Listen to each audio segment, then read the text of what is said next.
Namaskar, Jai Shri Krishna. Illuminating text 1, text 2 and text 3 of chapter 28, Puranjana becomes a woman in the next life of 4th canto, the creation of the 4th order of Srimad Bhagavatam. Text 1, Narada Uvacha, Sainika Bhaya Namno Ye Barhishman Dishta Karinah Prajvar Kalakanyabhyam Vicherura Vani Mi Mama.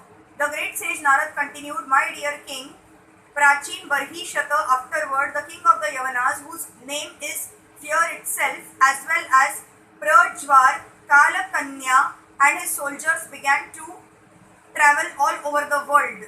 The period of life is certainly very dangerous because usually at this time people are attacked by the weakness of old age as well as many kinds of disease.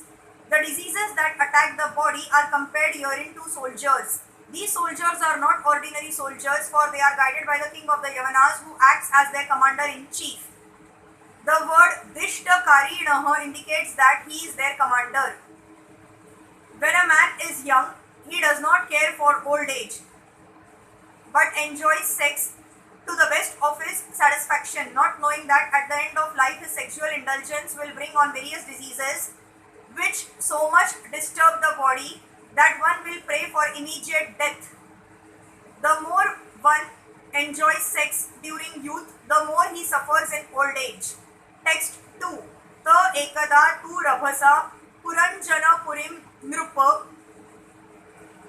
Rurudhura bhauma bhogadhyam jarat pannaga palitam.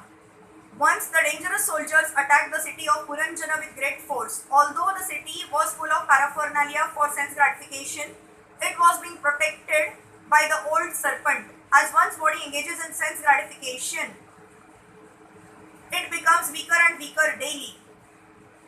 Finally, the vital force becomes so weak that it is herein compared to a weak serpent. The life air has already been compared to the serpent.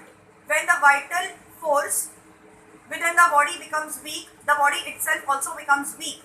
At such a time, the death symptoms, that is, the dangerous soldiers of death's superintendent, Yamraj, begin to attack very severely. According to the Vedic system, before coming to such a stage, one should leave home and take sannyas to preach the message of God for the duration of life. However, if one sits at home and is served by his beloved wife and children, he certainly becomes weaker and weaker due to sense gratification. When death finally comes, one leaves the body devoid of spiritual assets. At the present time, even the oldest man in the family does not leave home, being attracted by wife, children, money, opulence, dwelling, etc.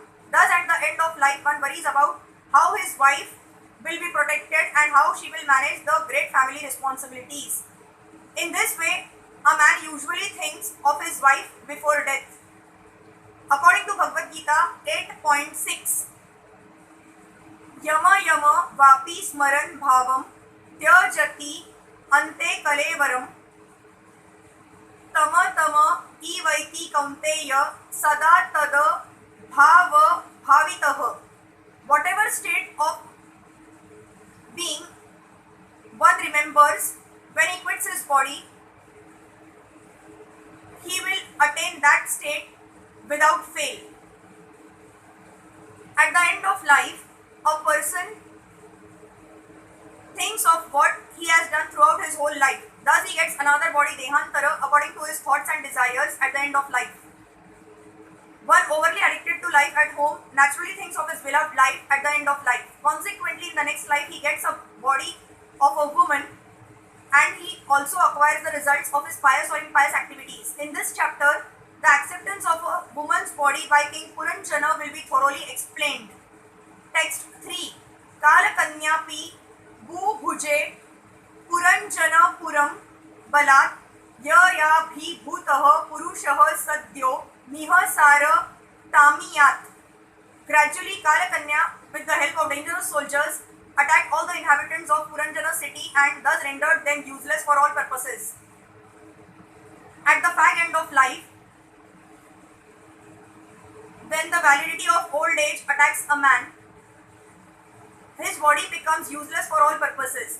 Therefore, Vedic training dictates that when a man is in his boyhood, he should be trained in the process of brahmacharya, that is, he should be completely engaged in the service of the Lord and should not in any way associate with women.